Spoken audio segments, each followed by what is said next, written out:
Hello and welcome back to another episode of Breakaway from the Rat Race. And today I have Melissa Tossetti and Kevin Gibbons, who are founders of Savvy Life. And I'll let them introduce themselves. But I think what I found really interesting about Savvy Life is that they were really helping professionals with, we're kind of like their day-to-day expenses and lifestyle and stuff like that. So, Melissa, Kevin, you want to introduce your company? Sure. As Eric mentioned, my name is Melissa Tossetti. I'm the founder of the Savvy Life. And in a nutshell, what we do is we work one-on-one with individuals and families. We help them to define the life they want to live from a day-to-day basis. And then we help them create a spending plan to fund it. There's so much more to it than just that, but that's like the most concise, maybe not quite the most concise way that I can put it.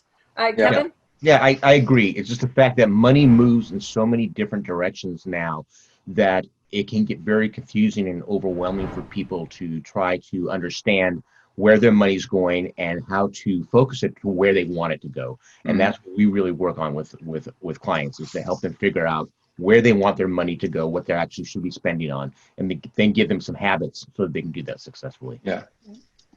Sounds good. Yeah. So how do I know that I'm one of I need your services? Like, so how do I know that I really need this? I mean, I'm living my life and things are pretty good, but what are the signs where I say, oh, I need to call Melissa and Kevin to help me get this through and then go to another plane? Because I think a lot of people don't understand. They live their life at a certain level, and then they don't understand that no, it could be better. You could do this, and then so I'll let you answer my question here. So how do I know that I need your services? There's a lot of different indicators. One indicator is we work with a lot of folks, professionals, doctors, attorneys, C-level executives. They are making a tremendous amount of money, but they don't feel like they're getting any traction. They feel like I should be able to have more money at the end of the month to maybe go on a bigger trip or another trip in the year, or to invest in different things. Yeah. And so that's, as Kevin had mentioned, so much of that has to do with just the way that money moves now, the volume of transactions we're doing in any given day without structure. And I don't mean like negative structure, just some guidelines, right? Some habits, some systems. It is so easy to bleed. And the one thing that I will add to that is, we work in a business world where everybody's about, well, what's my return on investment? Yeah. What's my return on investment? But what Kevin and I find is that the average amount we're able to help clients to free up for their additional goals, right? It's not saving for the sake of saving, it's saving so you can do something with it. But we're able to help them free up, on average, 13.46% of their income. This is very precise, first of all. That's Kevin. He's a scientist. And then second of all, that's a huge amount of money. It's a sizable amount. Right? Yeah, it's a sizable amount. And to go back to your question of how do I know? The pat answer is everybody can benefit from it, but it really is just any idea of if you're feeling dissatisfied or if you think you can do better, and if you stop and look around, am I spending on what I want? And if you have any hesitation about that, that's where we can help do that focusing. Yeah, and I think that's kind of what happens too, is that you look around and you see that everybody's on the same boat. I mean, that's part of the problem. You think this is normal, and then you say, well, I'm talking to my dentist friend and my surgeon friend and my VP friend, and we're all in the same boat. We make a lot of money, and then we're still living paycheck to paycheck, and it seems normal, So that's kind of interesting. The scary thing about that too is that without changing your spending habits, and again, we're not talking about frugality, we're talking about simply learning how to become purposeful in your spending. Without that, you'll never make enough money. You'll always have a bleed. And it sounds very, desperate and dramatic, but that's true. We've worked with clients making over $1 million a year. and they don't own a home. They're leasing a car, they're neck deep in debt, and they're making $1 million a year. So getting them on the other side of that, it's spending habits. Yeah. I shouldn't say it. And the nice thing is that it's easy to fix. It's straightforward to fix. It's not insurmountable. So yeah. But does this apply? So obviously you're dealing with very successful people that have significant income. Does this apply also to people with less money? It does, most definitely. It's the thing about working with people with more income is there's more to gain. Mm-hmm. Right. The thing about working with people with less income, there's more to lose. Right. So they can get traction. So once they get that traction, they can do the things that they want to do to grow their wealth, investments, mm-hmm. et cetera. And it gets them on that path. So, Kevin mentioned about that. Can everybody benefit from this? Yeah, absolutely. Do we know that there are particular demographics that truly, truly need it right now and would mm-hmm. see an immediate benefit? Yes. Yeah. There's a difference between people who are at the just getting by level and don't have any leeway. Because there's not a lot that you can cut there. And so when we talk about, and we've helped people who have made as little as, $13,000 or $20,000 a year. It's a struggle because they have to pay for their house, they have to pay for food. There's not a lot of leeway. So everything is essential. Exactly. We're a lot more suited to helping people who have a little bit more discretionary income and helping them fix that. Yeah.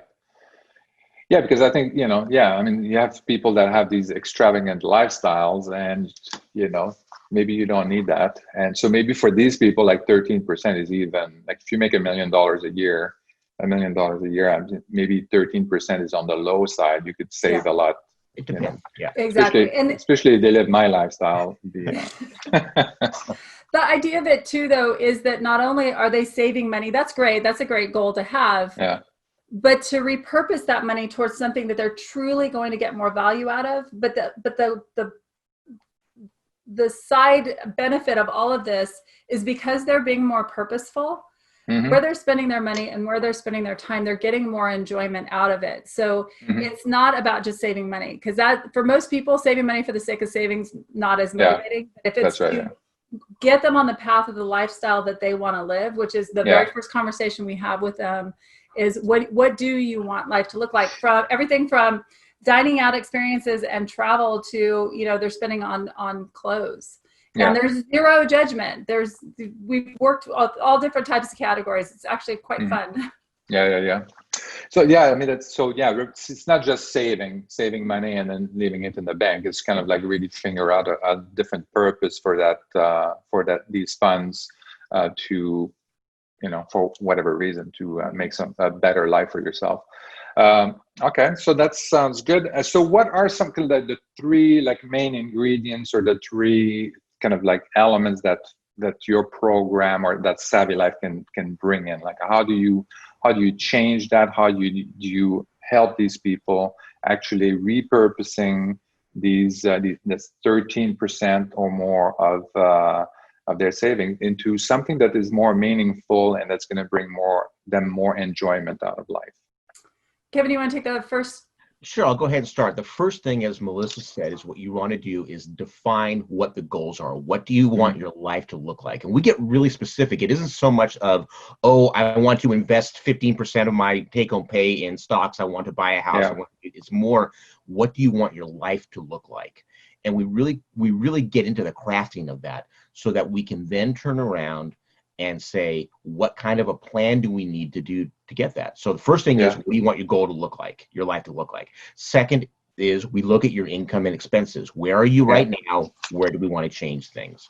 And then the third thing that we do is we work with the client to develop changes in habits and a plan that will get them where they want to go. So again, very brief summary, but those really are the three main aspects: is where do you want to go, looking at where you are, and then figuring out how to get there. Yeah. Okay.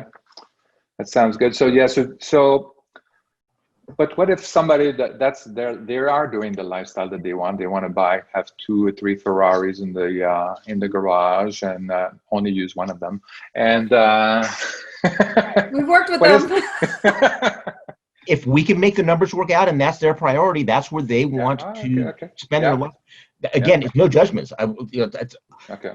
yeah. I don't So it's care not how you that spend your you're, money. I just want to make yeah, sure yeah, that you are spending less than you make. that this is something that you truly enjoy, that this is, Exactly.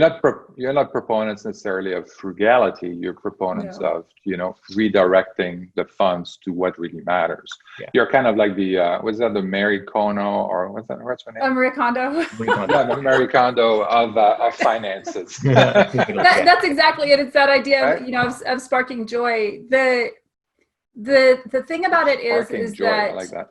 we have such a bleed in life, right? There's that's the first thing is how do you stop that bleed? And then,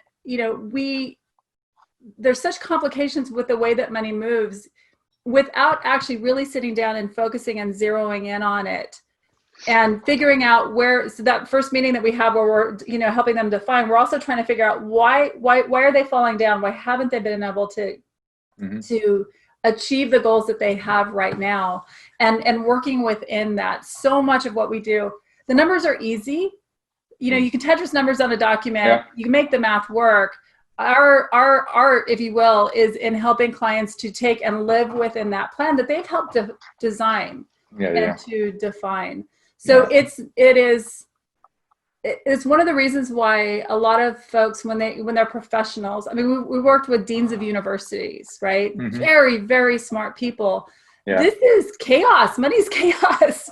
And so without actually drilling in, it's too easy for any average person to struggle. Yeah. And also, I mean, even some of the professional, I mean, we're talking about the professional players sometimes that are investing with us. We also, obviously, speaking with some of the investors that we're working with are also, dentists and doctors and all of that. And part of it, especially with this coronavirus, I mean, they are kind of like, some of them are in valley in terms of income. I mean, they would have never expected anything like this. And your income goes down right away, but your expenses, they stay at the same level for a long period of time, unless you take like drastic changes very quickly. But you're kind of, at the beginning, you're kind of in denial, and then you keep spending, and then, eventually you say, okay, well, I'll sell one of the Ferraris, and then but you can't get as much if you were in a non-COVID world. I think that right now, not to slap lipstick on a pig, but we have such an opportunity right now that we've seen how things can go sideways. And just like you said, when this first started, we were working with an oncologist, a surgical oncologist. And here's a man that he did everything right. He went to school, he became a doctor, and was worried about an income shift. Luckily, he had just a mild one, but the dentists, plastic surgeons, all of them really struggled. So the ultimate goal that we're trying to get clients is to put them on the path to build true wealth. And true wealth is, my expenses hit a certain point, but my income keeps coming up. And then there's a system as that's happening that you're able to continue to take advantage of it. It isn't just about having a ton of money in the bank, because you work so hard, you've got to enjoy your money. And that's what we do, is help people find that balance. But they don't allow their lifestyle to creep up with their expenses. Is one of the reasons why people make $1 million a year and they feel like they're living paycheck to paycheck. So you teach them the habits and the formula for how to hit that point. Okay.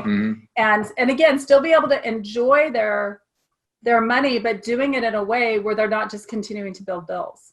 That sounds good. So I think another key thing is, when you're talking about the cyclical nature of income, is really understanding how to plan for fluctuations both in income and expenses, and making sure that you define certain ceilings and floors of, I'm guaranteed this amount of income. Okay, I'm going to cover my basic expenses. How am I going to split things out and make things make things go well? We spend a lot of time looking at what we call intermittent expenses. Those are expenses that show up irregularly, that catch people by surprise. It's the same thing. That's like property taxes and that kind of stuff. It's the same thing with fluctuations in income. If you rely on a bonus and that bonus is not there, we'll develop plans so that your essential expenses can be covered by your base salary, and then your the kind of negotiable lifestyle expenses are covered by the bonus. If you don't get the bonus, okay, well, it kind of stinks that you don't get to take that trip this year, but you're still going to have a house to live in. Exactly. Yeah. We do a lot of balancing of that in the plans. Mm-hmm. Yeah. Yeah. And I think that's, and that's why we're working with some of these individuals as well, because they want to take a little bit off the top when they have an income peak. Mm-hmm. And then they invest with us in single family rentals and apartment buildings. And then that fills in. So that's basically passive income, and that fills in the valley a little bit. So kind of smooth out their income curve. Yeah. Exactly. Yeah. All right. So we only talked about one of the ingredients, which is basically designing your lifestyle. So what are the other two ingredients that you have for the savvy life? Yeah. So Kevin touched on it with looking at the numbers. Okay. Yeah. So, we start by gathering the data, right? They've gathered the data, we've helped them gather the data. And the first part is really just, we have to look at it as data, because money is, for a lot of people, is very emotional, and they can get, there can be embarrassment around it. There can be, most people weren't taught about money. And so, or if they are professionals, they feel kind of at a loss. I should know better. It's like, well, the story of money changed in the last 30 years. So even if you were taught about money as a kid, they switched the script on you. It's not your, to a great degree, it's not your fault. And so we look at, okay, here's where you are now. And then we're going to evaluate based on the design conversation that we had. You really want to focus. Fashion is so important to you, and you want to make sure that you've always got money to be able to go shopping on a regular basis, because that's part of your hobby, right? To focus on clothes. But you also said that travel's not something you're that excited about. But you were kind of haphazardly going on trips before. So let's weigh those, let's streamline that. And again, you're focusing your money and your experiences, your time, on the things that are most important to you. So we have, here's where you are, and then we create the here's where you want to be, okay? And so that's part 2. And part 3 is my favorite part, which is going back to the first step. All right, we know what you want your story to be, but we also know, based on that call or that conversation, where you've been falling down. I'll give you a perfect example. The number one area, I don't care what you do for a living, that most people want to be better at spending is on food. Going to the grocery store and their dining out experiences. Number one, I don't care what you do for a living. I know. I was surprised how much money we spend on going out. That's like scary. It's so easy now too, right? With DoorDash and all that. I mean, just within COVID, everybody DoorDashing, your dining out expenses just went up by 20%. Just with the delivery fees, et cetera. Service. And so so in having conversations, okay, why is it that you really want to cook at home, because for health reasons and all of that, and you're able to do it Monday, Tuesday, Wednesday, but Thursday you fall down. What's happening on Thursday? I'm tired. I'm beat up by the week. Okay, great. Thursday's takeout night. Stop beating yourself up.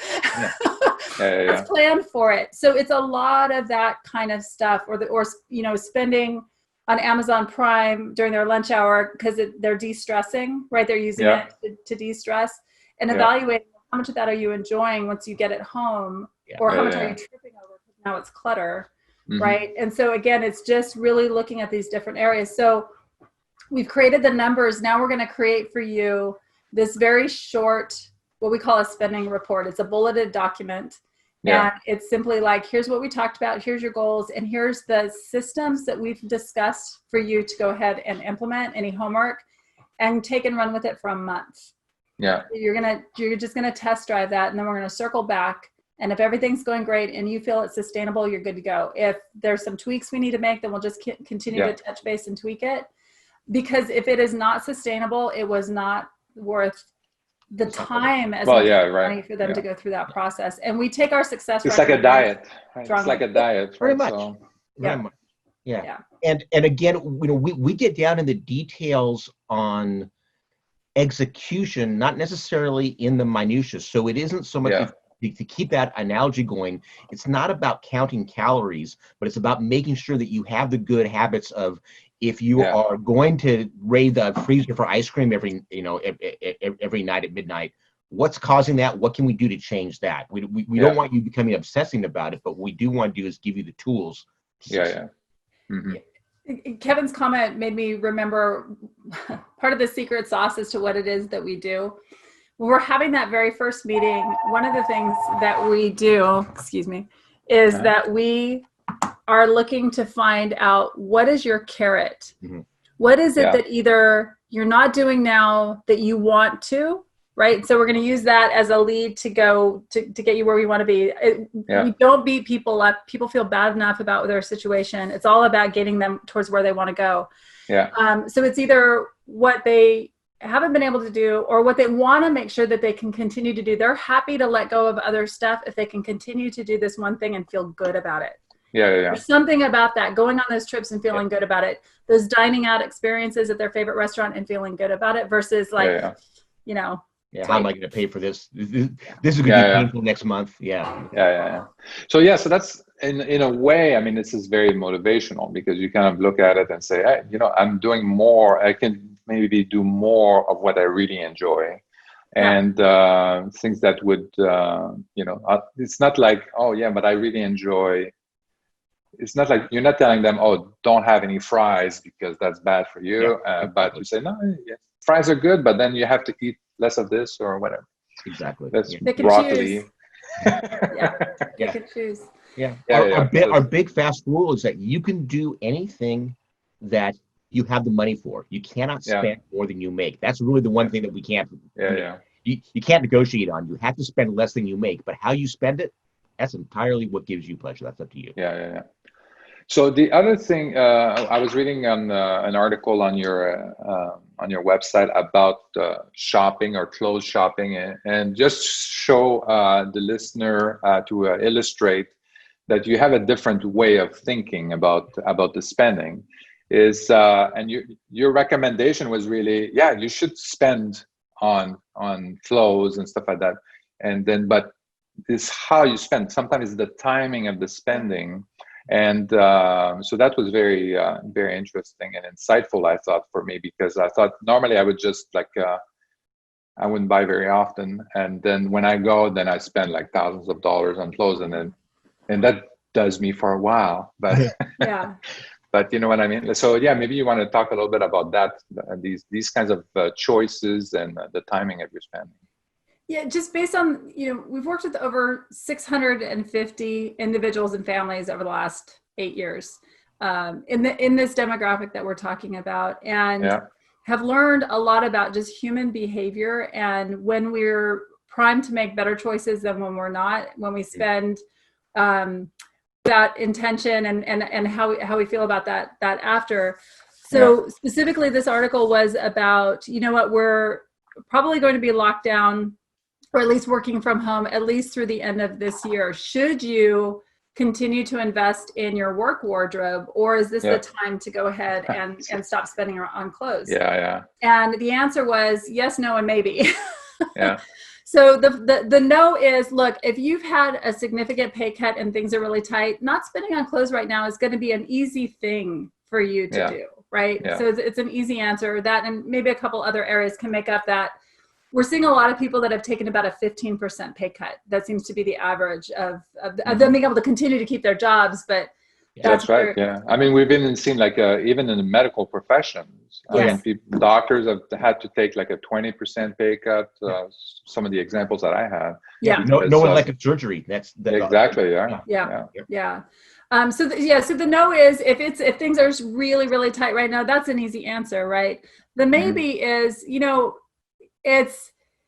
you've got to be careful, and in that, I would say this is the yes and the maybe. You've got to be careful in that when you put a moratorium on a certain item, it's the exact same thing as going on a diet. I'm going to go keto, and I'm never going to eat a carb, and I'm not going to eat any fruit, and this is going to be great. And then you get to a point where you're so sick of it, you're going to go out and you're going to binge on things that you're not really, really, truly going to enjoy. It's just that pent up. We do the same thing with our clothes. Or what we'll do is we'll get to a certain point and, hey, maybe you've spent the last 9 months of sheltering in place doing workout videos every single day. So you've got a different body. So if you try in one fell swoop, when you go back to work to try to clothe that body, it's going to cost you a lot of money. You're going to spend a lot of time doing it, and you might not make the best choices because you're trying to do it all at once. And so if you just kind of do like a little bit of a drip system. Yeah. Again, what it And really most comes of back my, to is being purposeful about it. It's the whole idea. yeah, Don't just that's do it right. mindlessly.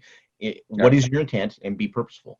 Yeah, that's right. So that I think that made a lot of sense, and to me that's a good illustration of the different kind of thinking that you bring to I think it's better than common sense, because it's kind of like it's kind of like a strategic thinking in terms of something as like clothes shopping. Yeah. Like for me, I know buy shirts now. I don't worry about pants. I just spend a lot of money on pants. A lot of people Pants, shoes. I don't even know where my socks are anymore. Very savvy. Only shirts. So that sounds good. The other thing too that so obviously my focus is on passive income and helping people kind of like, there's income peaks and valleys, that's for sure, but it's also about preparing for retirement and all of that. And this is what got me really interested in your Savvy Life program, is that it's really a way for people also to take that 13%, and instead that could be a portion of that 13% could go towards buying one of those investment properties, and that actually increase your income curve over time, and then you can do that. Is this that could be something that could be done as well as part of your program, right? So you could put that as part of your plan, right? Absolutely. So the majority of referrals that we get are from financial advisors. So financial advisors will send their clients to us if they've hit a couple of different scenarios. They just think that they would benefit from, streamlining their expenses, or if they're trying to reach a certain goal. If they're not able to invest however much money in a given year, they're not going to be able to retire on time. And so we go in and we find that money. But through that process, one of the systems that we have, or the guidelines that we have for helping clients not to just do right by their money in the next 12 months, because our spending plans are typically a 12-month time frame. But we teach them what I feel is the true building of wealth, which is that as they continue in their careers, every pay raise, every bonus, every windfall that they commissions on top of what their base is, they're going to take 50% of that money and they're going to put it towards their investments, towards wealth building, whatever that wealth building looks like for them. The other 50%, they get to spend on whatever they want. They just can't spend it on anything that's going to create a bill. Because we don't want to increase their cost of living. And so there's where you find this beautiful balance of that's where wealth is built. You're just shoveling money at it as you're going along, but because you've got this other money to travel with, to buy clothes, to dine out, a lot of our clients dining out at really nice restaurants, that's their entertainment. That's really where they want to focus their spending. That's what that money is for. And you're doing it and you can feel good about it because that's a part of the plan. That sounds good. So 50% would go towards investment. So this is where you could be. So if you have any windfall, big commission, also like real estate investors, I'm thinking about. So 50% of that commission could just go towards an investment, and passive income, especially for a real estate investor, could be very good because they're already familiar with that. And that would help kind of build layers of passive income. And then the other 50% could go towards things that they truly enjoy, as long as it doesn't increase their expenses. Exactly. All right. So the example that we use on the example we use on that is that you can take that 50% and you can use that as to purchase a car or a motorcycle, but you can't use it as a down payment where you're going to have a monthly bill. Right? Oh, okay. Buy it cash. So it's a whole idea. Still additional expenses, though.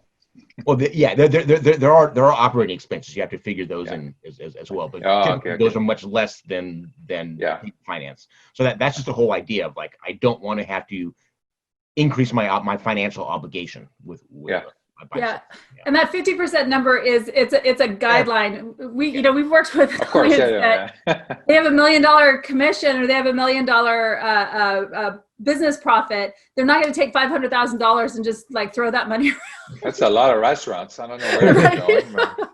But think about how much more wealth they could build if they took $750,000 and bought investment property, et cetera. I mean, that's where we get so excited about what it is that we do, because it really is that secret to enjoying now while really building the future to be that much better than it could be now by just bleeding money, right?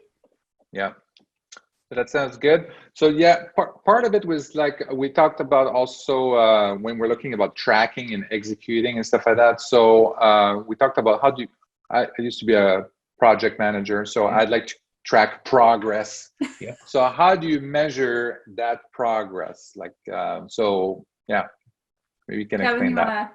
Well, so I'll start with it. One of the important things is that if you want to change something, you do have to measure it. All right. So the key here is if you find yourself overwhelmed with tracking everything, don't track everything.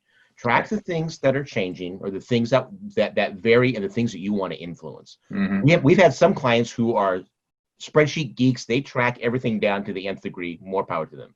But so the first thing you do is that by tracking the things that you're interested in, now you can actually monitor the progress. So that gives you a really clear example of how much did I spend in this, how much did I spend eating out? How much did I spend on Amazon last month? How does that compare to what my goal is? All right. Yeah. And so then you can really see, is my behavior change having a positive effect? That's a really clear way. One of the things we do with these plans, Melissa talked about that a little bit earlier, is that we set people up, we give them we identify the goals, we look at their expenses, we give them the plan, and then we loop back and check up on them. We have follow-up meetings with them on a monthly basis. Yeah. That is where we can sit down and hold them accountable and also monitor the progress, look exactly, here's what we said that we were going to accomplish. How do you feel about these? Is this working for you? If it's not, you make an adjustment and you just repeat the cycle. So we're always doing that, looking right at the bottom line. At the end of the day, the most obvious metric is what's my bank account looking like? Am I spending less than I'm making? Am I saving more? Am I funneling more into my investments? And is my house not getting cluttered with stuff? But also, how do they feel? I mean, part of it is about increasing enjoyment, right? So how do they track that? Do they have a journal that kind of says, oh yeah, well, I went to this very expensive restaurant and I didn't care about the bill because I knew it was part of my budget and I didn't buy the spare shoes so that I can go to that restaurant. So is that part of it? Is there some kind of thing like that can help them track their enjoyment or something like that? That's actually something that we should consider doing, Kevin. But we get a lot of, the question I ask is, do you feel like you were being punished, or is this a process that you felt like you had control and enjoyment out of?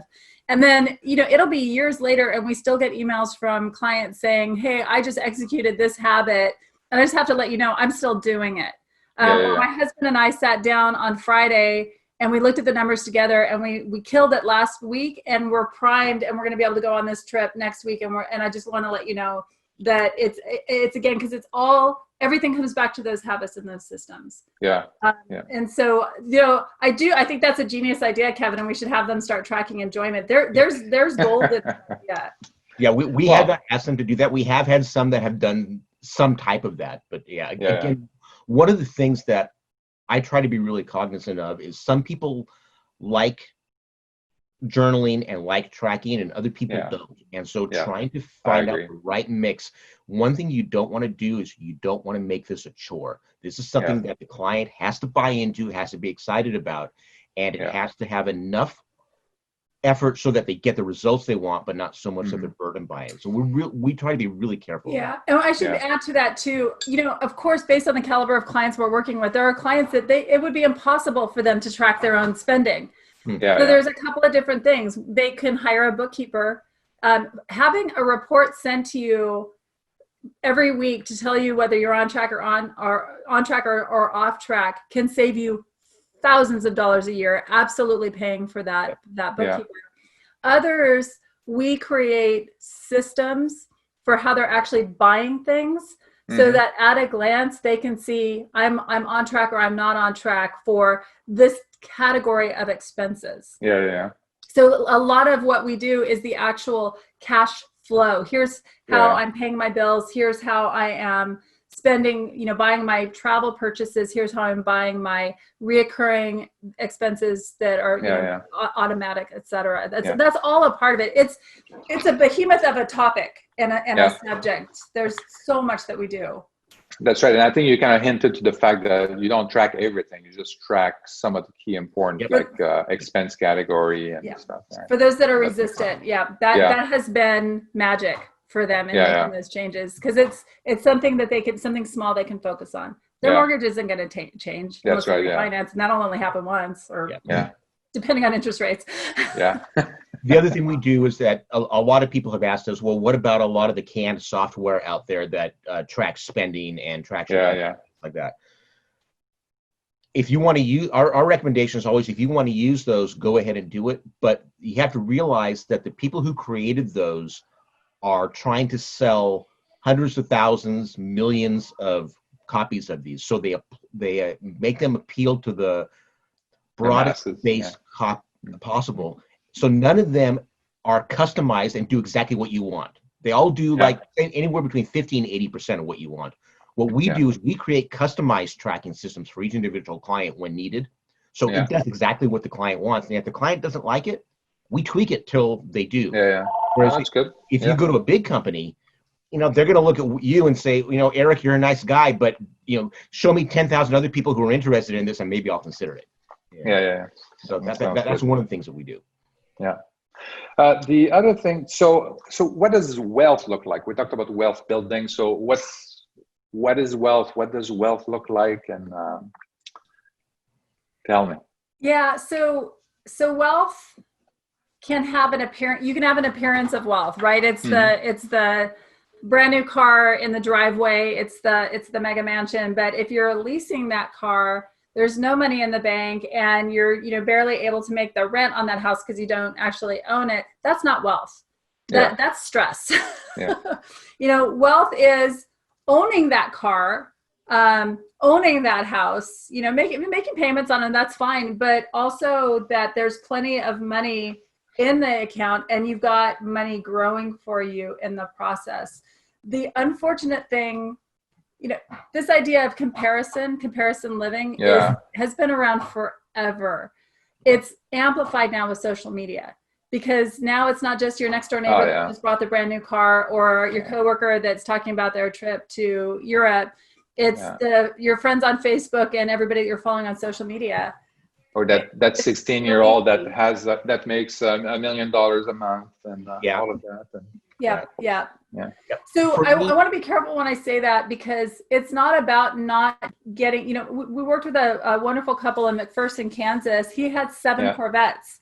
That was his passion. That's what he loved to do. So it's not about not having those things, but it's about you have those things and you're buying those things, but you've got money in the bank that's making you money in the process. That's wealth.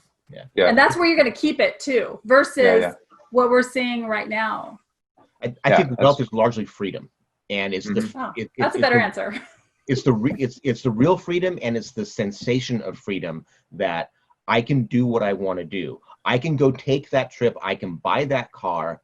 I can take a sabbatical if I choose. Everybody has their own different idea, but it's when you feel trapped in your life and I can't do these things because I have to keep churning the wheel to get the paycheck. That's the absence of wealth. Wealth is the ability to say, you know what, I don't need to churn this. I have the freedom to do what I want to do.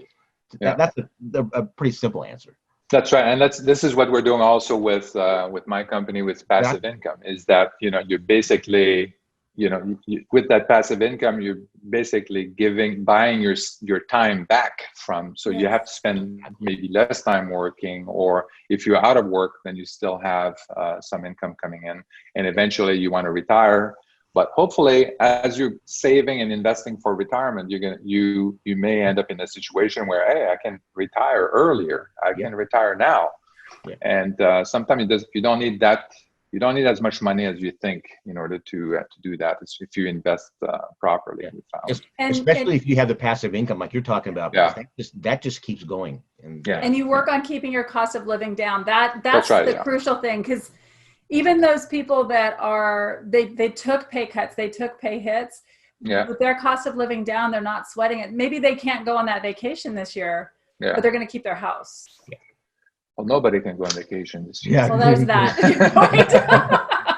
We're supposed to go to Brazil this year, and that's been canceled. So yeah, Yeah. yeah. So yeah, so that happens. So what are so what the other question I had was around the key attitude. I think a lot of it depends on the attitude of people or the mindset that they have. So what are some of the kind of like the key attitudes that are gonna that are part of the people that are successful with your program versus the people that, you know, unless you change that mindset, this is not going to work for you? Yeah, we've been really, really lucky. There have probably, in all the clients, I want to say there's probably been 4 that we feel like we just didn't get them where we wanted to. We got them saving money, and we got them, you know, we where we want typically get a client here, we got them about halfway. Okay. And so that's bringing Kevin's average down. Is that? It is, but luckily because we've got so many others that are like, you know, killing it. Yeah. So it's really, if we can get a client to understand that this is all about being purposeful, because when you're purposeful and you're spending not just your money, but your time where you're going to get the most enjoyment out of it, then, I mean, life does not get much better than that. And it's just getting them to understand that. And even when we're working with financial advisors and we're talking to them about our services, we keep reminding them, you tell your clients this is a positive conversation about money. We're not the money police. We don't beat anybody up. We don't use the budget word because, not just because for most people it feels like punishment, but it's truly creating a plan for where they want to spend their money. You know, that's a shift. Most people, when they see on paper just how much money they can save, or I shouldn't even save, they can repurpose. And then we have that next meeting where we're talking about changing habits, and they realize that, oh, maybe I should spend on having my groceries delivered because it's going to save me this much time. And in the end, I'm not going to be picking up extra stuff and spending more. Or, you know, it's a lot of very different conversations where they realize that they think that we're going to say, no, you can never go out again. You got to cook every meal at home. It's like, no, nobody can do that. Why would you want to do that? Food's delicious. And, you know, and other types of foods are delicious that you wouldn't necessarily be able to cook at home. But it's when, in really just seeing that we're creating this plan specifically to live the life that you want. And this is how it gets funded. That excitement that they get and that understanding is a huge catalyst for that plan working for them. Yeah. I think the excitement is a real key aspect. I think the other thing that's on the flip side is we have, when Melissa was talking about those 4 clients that we didn't get as far as we wanted to, you have to understand that you have a finite amount of money and that sometimes you have to make choices. You can spend on whatever you want, but you cannot spend on everything you want. And we have had clients who were non-negotiables. Like, I don't want to stop spending on anything. Well, if you don't want to stop spending on anything, there's not a lot we can do for you. We have to make choices. We'll help you make the choices, but you're going to have to be willing to make some choices and prioritize. And for us, a lot of things that we discuss is also about the time aspect of it. Is you know, kind of breaking away from the 9 to 5, and so that they can achieve financial freedom and all of that. So, but I find a lot of people invest in things. You mentioned spending in things that are, and I know what you're going to answer, but I'll let you answer anyway. But you know, don't spend on money on things that are going to create like a recurring bill, you know. So spend money on, you know, if you want that car, then just buy the car, and if you have the money and stuff like that, then make sure that that's sustainable. Don't go and lease all these things. But what I find is that a lot of people, they're spending money on things that are taking time away from their already busy life. You know, they're buying a boat, or they're buying a plane, and things like that they have to fix up and spend time on, and they don't end up enjoying the thing that they bought. So what are your thoughts on that, Kevin? Well, I think that it's a whole idea of, you don't want something to become a money pit and things like that, like, you know, the boats and stuff. If it's something that you really enjoy, that you really are willing to make the time for, then fine, go ahead and do it. But I think the other thing is realizing if you made a mistake, it's okay to make mistakes. Just correct them. Don't live with them. If you buy the boat or if you buy a horse and you decide 6 months into it, I'm just not getting my use out of this, then don't keep paying for it for another 6 months or 3 years. If that was a mistake, I'm going to cut my losses and I'm going to go do something else. You need to be, we are all about trying new experiences and trying new things and enjoying life. But just make sure that when they're not serving you, you stop that bleed. If I could add to that and going in a bit of a different direction, when we started this business, especially working with this demographic, which is about eight years ago, we started working with this demographic, what our whole focus was on being purposeful with money. But very, very quickly, we saw this correlation between people being so busy and bleeding money, right? They're throwing money at problems. They're so busy, it's causing them to spend more. It's like, oh my gosh, that vacation's in 3 weeks. If I bought our tickets for our family of 5 2 weeks ago, we could have saved $1,000, right? It's those kinds of things. And so much of our work, when we're hearing certain trigger words from clients in that first meeting, is on time management help. And I don't mean that from a Franklin Covey timer kind of perspective, but it's really, again, it comes back to those systems. How do we get food in the house for you with as little effort on your part as possible so that you can enjoy the time with your family? So you're not gorging for food and buying takeout because you need to feed the family. Exactly. So I agree, and I think that's kind of what we talked about earlier about the clothing budget, is the timing of the spending and being able to plan ahead. Then you can save some money. And I think vacation is very very critical, because you can, if you buy a ticket, well, except for Brazil, if you buy a ticket too early, then you're stuck. I'm very sorry. It happened, but it was cheap. Tickets were very cheap.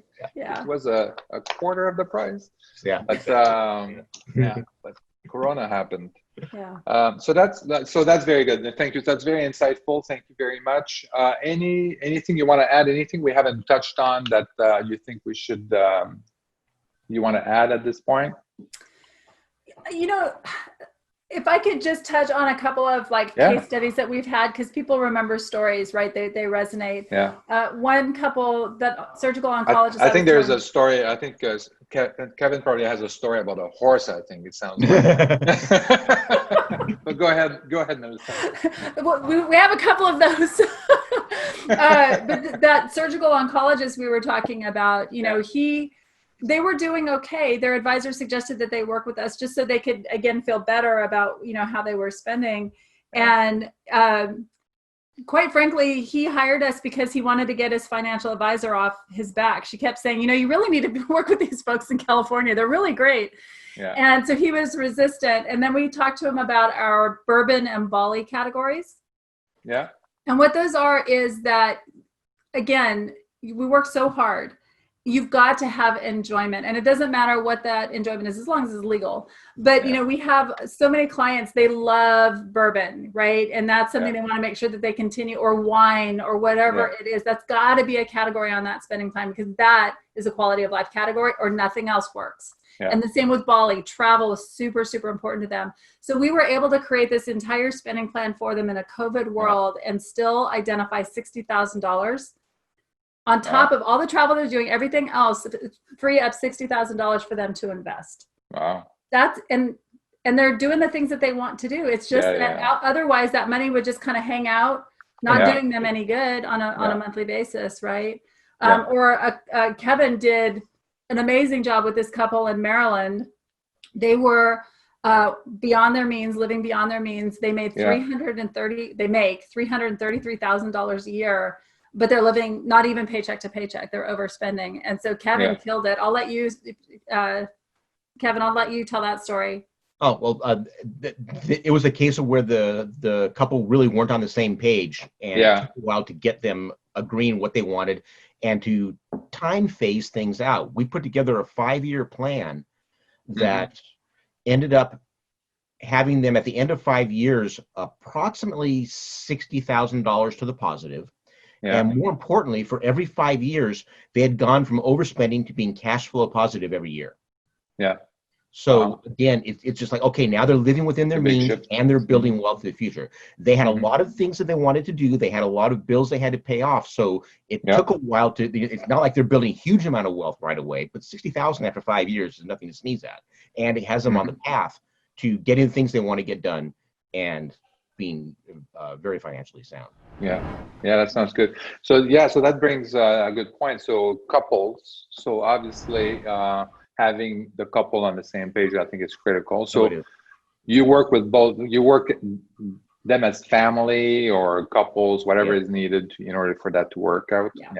It has to be a team, because otherwise things fall through the cracks, or one person becomes the money police and they bear the brunt of all the antagonism and everything else, and that's just not fair. It really has to be. And the key with working with couples is to make sure you're actually hearing both of them and you're listening to both of them. And it's not, we're not marriage counselors. We don't tell anybody what to do. Our whole job is in learning how to ask the right questions. And so it's asking the right questions to where they get to the point where they're both on the same page and they can say, okay, I know this is important to you, but I really want to do this. Okay, how do we figure out how to do both? And it's usually letting go of all these other things that just accumulated over time, these other bills that don't do any good. And I think going back to your oncologist story too, I think we work hard and all of that, and we want to enjoy our money and freedom. And I think that's kind of I think it also has to do with the timing of the enjoyment, because I think often people work hard, and that's all they do. And they say, I'm going to enjoy life, but I'm going to enjoy life at later, a little bit later, in the maybe next year I'll do. And then, the next year it turns into 5 and 10. We've written articles about that, I'm so glad you brought that up, because that was the thing about him. And I'm bummed I didn't bring it up myself. Here's a guy that understands how short life can be.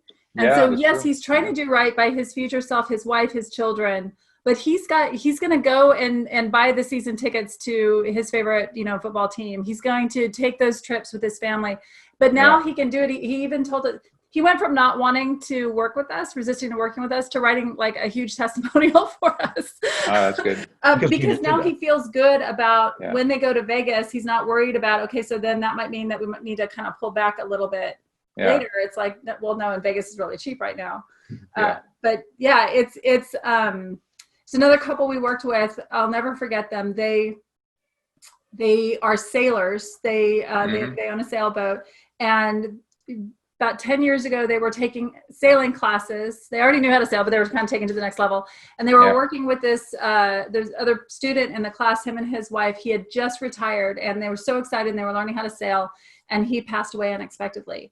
And that jolted for him. So he has been on a warpath of, I'm going to do it all, as his financial advisor's like, no, you can't. We need to plan things out. And so we've done that for him. And in fact, that particular client taught us, through working with that client, they taught us and we taught ourselves how to create serendipity accounts. And that is simply that, look, opportunity to travel or to buy like the antique or whatever it is that you're really into might come. We need to actually create this little bucket, this surplus for you, so that when that happens, you've got the money and you can go and you can really, again, enjoy life's serendipitous moments. And so it's that's nice. You don't all need about spending, purposeful.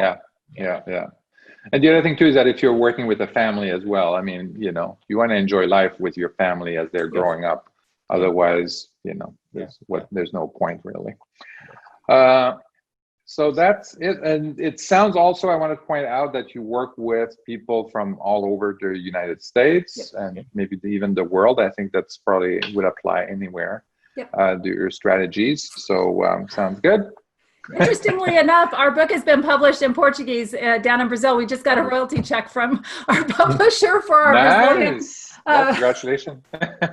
I did want to offer one thing, is that if you go to our website, thesavvylife.com, we have a downloadable paper called The 5 Things That Stress You Out About Money and What to Do About Them. So please go to our site and you can download that paper. That's right. I'll put the link to your website, but also thank you. To that downloadable document, the 5 money stresses, and then put that in there. Yeah. Appreciate that. Very good. Well, Melissa, Kevin, it was a pleasure speaking with you, and good luck. Hopefully we're going to help a lot of people get a better life and better enjoyment out of life. Excellent. I appreciate the opportunity. Thank you. Great. Thank you. Okay, bye. Thank you for listening to Break Away from the Rat Race with your host, Eric Martel. If you want to share your story and experience with our listeners, please message us on Facebook at Break Away from the Rat Race. Also, please subscribe to our YouTube channel and our podcast on iTunes.